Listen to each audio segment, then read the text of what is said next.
हम बोल रहे हैं इंडिया अगर टॉप में आ रहे हैं तो बेरोजगारी क्यों बढ़ रहे भाई? टॉप में आना चाहिए तो बेरोजगारी क्यों बढ़ेगा, महंगाई क्यों बढ़ेगा? तो टॉप कैसे जा रहे भाई? ये किसको काला चश्मा पहन रहे हैं? कर रहे हो आप 10% भी उसको नहीं दे रहे हो। आप 70 साल का उनको 20 साल दो, 20 साल बाद इंडिया का पोजीशन देखना कहाँ आता है। का बाद मैं काट करता हूँ। दादा जैसे बोल रहे हैं 70 साल में क्या किया? IIT किसके अमल में बना है? एम्स किसके अमल में बना है? आप बोलिए। मोदी जी के अमल में बना है? नहीं बना है ना। मोदी जी में हो सकता है अगर पहले अगर 10 रहा होगा तो आज 20 हो गया होगा। इंडिया में चल रही है, ऑल ओवर वर्ल्ड में चल रही है। ऐसा नहीं है कि खाली इंडिया में, बाहर भी देश में जाइए वहाँ भी बेरोजगारी है, वहाँ भी क्राइसिस है, वहाँ भी पॉपुलेशन हाई हो रही है, इनकम लो है, प्रॉफिट लो है। लेकिन क्या मेहनताना यहाँ बढ़ेगा। आज 70 साल आपने कांग्रेस को दिया तो इनको भी तो आप 10 साल 20 साल दो। हम लोग तो यकीन करके देख लिया कि चलो देश को उनके हाथ में सौंप दिया, प्रधानमंत्री के हाथ में। तो क्या कर रहे हैं सब देश के जनता को मालूम है, ठीक है।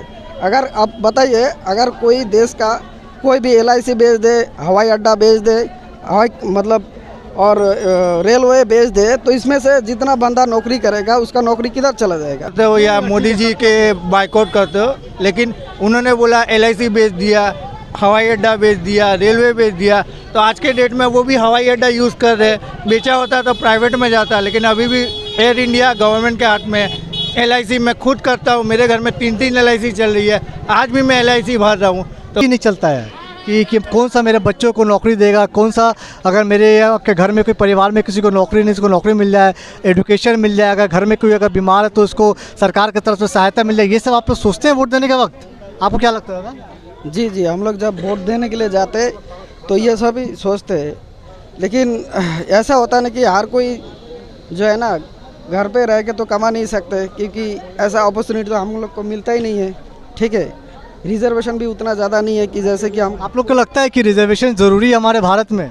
मिलना चाहिए रिजर्वेशन? बिल्कुल मिलना चाहिए, कैसे नहीं। जैसे कि मतलब रिजर्वेशन रहेगा तो आदमी पढ़ाई करेगा, तो पढ़ाई करने के बाद तो कुछ बन पाएगा तभी ना। अगर ऐसे कोई अगर ग्रेजुएशन कंप्लीट करके अगर कोई अगर पकौड़ा बेचेगा, हाँ, तो फिर फ़ायदा क्या हुआ एजुकेशन का? उसका मतलब क्या रहेगा, उसका सम्मान क्या रहेगा एजुकेशन का? तो एक बात बताइए, जो एजुकेशन के बारे में आपने कहा कि आप एक चीज़ बताइए कि अभी 2024 में अगले साल इलेक्शन होने वाला, ठीक है, तो आपको क्या लगता है कौन जीत कर आ सकता है? देखिए, मेरा साफ कहना वही है, जो देश के लिए काम करेगा, ठीक है। ज़्यादातर क्या होता है, मिडिल क्लास लोगों को और गरीब जो लोग होते हैं उसको ज़्यादा तकलीफ होता है, ठीक है। कि अमीर लोग का तो कोई मतलब मसला नहीं होता है, ज़्यादातर प्रॉब्लम होता है किसको? गरीब लोग को और मिडिल क्लास लोग को। इसलिए हम ऐसा सरकार चुनना चाहते हैं जो गरीब के लिए सोचे, देश के आदमी के लिए सोचे। एक चीज़ बताइए और कि एक तरफ ईडी को रेड है, जैसे आप देखिएगा कि बहुत सारी पॉलिटिकल पार्टी को ईडी का रेड अभी हो रहा है, अभी इलेक्शन नज़दीक होने वाला है, तो आपको लगता है कि जो ईडी की जो कार्रवाई हो रही है सही है या गलत है? देखिए, इसके बारे में हम नहीं बोल सकते, क्योंकि इसके बारे में आप तो इतना तो जानते होंगे ना कि अगर किसी के गलत किया होगा तो ईडी का रेड होना चाहिए। देखिए, कोई भी अगर गलत काम करेगा, वही मैं पूछ रहा हूँ, कोई भी अगर गलत काम करेगा, चाहे स्टेट में हो, स्टेट लेवल में हो या सेंट्रल लेवल में हो, कोई भी अगर गलत काम करता है तो उसके खिलाफ कार्रवाई होना चाहिए, ठीक है। लेकिन कहने का मतलब ये नहीं कि जब भी चुनाव का टाइम आएगा तभी कार्रवाई आएगा और बाकी समय ऐसे खुला छोड़ दिया जाएगा, ऐसी बात नहीं होना चाहिए। जब होना चाहिए तो हमेशा एक जैसे ही होना चाहिए ना। आपको क्या लगता है कि कौन प्रधानमंत्री के तौर पर जीत के आ सकता है? उम्मीद रखता हूँ गठबंधन की उम्मीद। गठबंधन मतलब इंडिया की सरकार, आपको लगता है कि वो जीत के मतलब अपना प्रधानमंत्री के तौर पे वो आ सकता है, उनका कोई भी नेता? जी, हम उम्मीद रखते हैं। तो एक चीज़ और बताइए, गठबंधन में कौन सा नेता आपको बड़ा लगता है? राहुल गांधी। राहुल गांधी। आप अपना नाम बताइए। मुजफ्फर। आपको क्या लगता है 2024 में कौन प्रधानमंत्री के तौर पर जीत के आ सकता है? आप भी आइए अगर बात करना है तो। राहुल गांधी आना चाहिए। राहुल गांधी आना चाहिए। देश को बचाना चाहिए तो मोदी को हटाना चाहिए, साफ बात है। अगर देश को डुबाना है तो मोदी को लेके आओ। नहीं, ऐसा नहीं है, देश को डुबाना है तो ही मोदी आएंगे। बहुत सारे लोग की अपनी अपनी पसंद है। आपको अपनी पसंद है ममता बनर्जी हो सकता है, राहुल गांधी हो सकता है, किसी को यहाँ पे देश को आगे बढ़ाने के लिए नरेंद्र मोदी की ज़रूरत है। आप अपनी पसंद बताइए, आपको क्या लगता है कि राहुल गांधी आना चाहिए? यही मैं पूछा, आपकी पसंद क्या था? एक ही, जैसे कि आपने कहा कि एक बेरोजगारी बहुत बड़ा आप लोगों के लिए मुद्दा है, कि आपको लगता है कि गठबंधन की जो सरकार है वो आ सकती है। लेकिन अगर गठबंधन की सरकार अगर दोबारा अगर आती है तो आप लोगों की परेशानी, आपको लगता है आपका परेशानी सच में दूर होगा? इतनी साल तो कांग्रेस की सरकार थी, दूर नहीं हो पाई। अभी नरेंद्र मोदी की सरकार है, 9 साल हो गया है। आपको लग रहा है कि अगर ये सरकार चेंज होता है तो आपको परेशानी जो दूर होगा? देखिए, जैसे कि हम लोगों ने जो प्रधानमंत्री चुना है पहले, तो हम लोग देखे कि आप लोगों ने वोट दिया था बीजेपी को?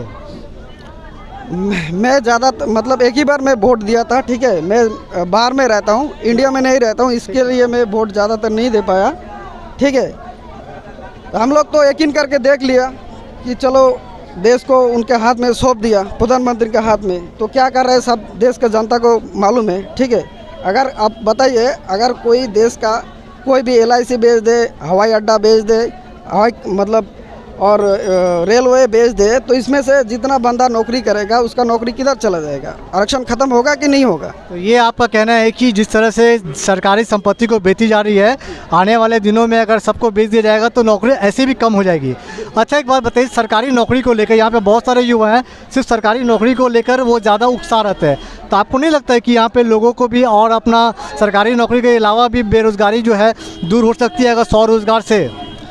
हाँ, हो सकता है, क्यों नहीं। इस तरह आपको टेक्नोलॉजी पे ध्यान देना पड़ेगा, टेक्नोलॉजी को आपको आगे बढ़ाना पड़ेगा, तभी जाके जो है ना, बंदा लोग के क्या है, पैसा नहीं है तो क्या करेगा बेचारा? मजदूर लोग कमाने के लिए जाता है अपना पेट पालने के लिए, तो फिर आगे जाके अगर कोई अपॉर्चुनिटी मिलता है कि चलिए हमारा इधर कोई कंपनी खुल गया है, ठीक है, तो बंदा लोग उधर जाके काम करेगा। जब कंपनी नहीं खुलेगा तो आदमी कहाँ से मतलब एंटरप्रेन्योर तो नहीं बन सकते रातों रात, एंटरप्रेन्योर तो नहीं बन सकते रातों रात।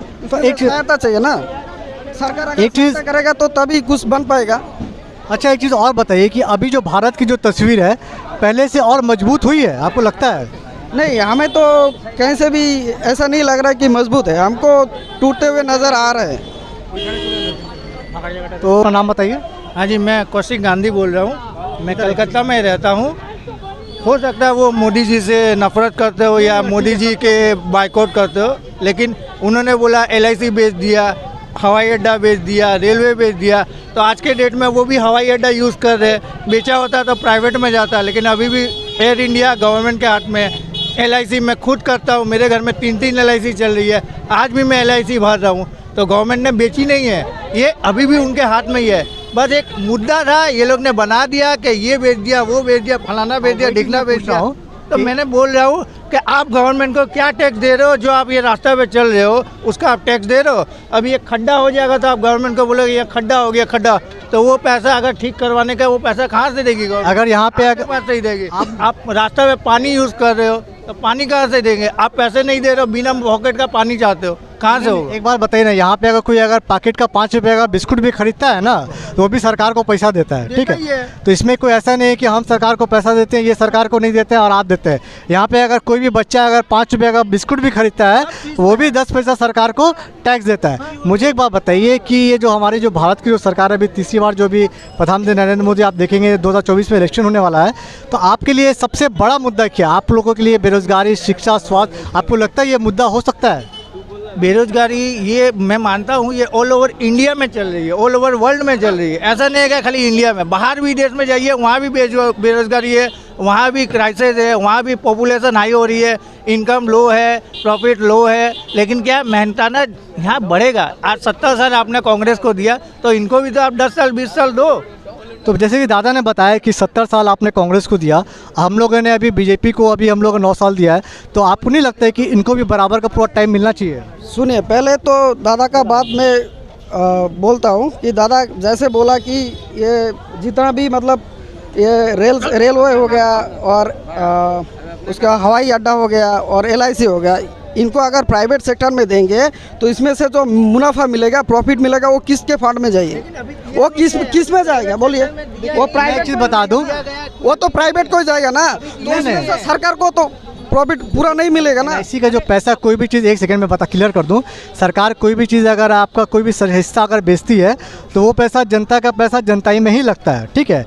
अगर आपका ये कहना है कि प्रायोरिटी आपका ये है कि सरकारी संपत्ति को प्राइवेटाइज नहीं करना चाहिए, है ना? बिल्कुल बिल्कुल। लेकिन अपना हिस्सा अगर बेचती है, उससे जो पैसा आता है सरकार अपना किसी और काम में ही लगाती है। तो एक चीज़ बताइए कि अभी धीरे धीरे से आपने कहा कि हर संपत्ति को अगर धीरे धीरे प्राइवेटाइज कर दिया जाएगा, तो आपको नहीं लगता ये जो पूरी संपत्ति है तो कांग्रेस किसी वक्त में इन्होंने बनाया था, आज अगर पीएम मोदी हो या कोई भी सरकार हो, अगर मोदी की सरकार आती है या अगले साल किसी और की सरकार होती है, तो अगर कोई भी नया चीज़ अगर नहीं बनेगा तो फिर आने वाले 10 साल के बाद या 15 साल के बाद जिस तरीके से प्रधानमंत्री नरेंद्र मोदी अभी इसको मोनेटाइज कर रहे हैं, ये चीज़ नहीं होगा तो हमें तो और भी नई नई चीज़ संस्था बनाना होगा। अच्छा, इनकी बात मैं मानता हूँ। ये बोल रहे हैं कि प्राइवेटाइजेशन में दे रहे। सपोज करिए 2024 में मोदी जी नहीं आए, कांग्रेस आ गए, अगर वो लोग ने ये सब चीज़ प्राइवेटाइजेशन कर दी तब क्या बोलेंगे?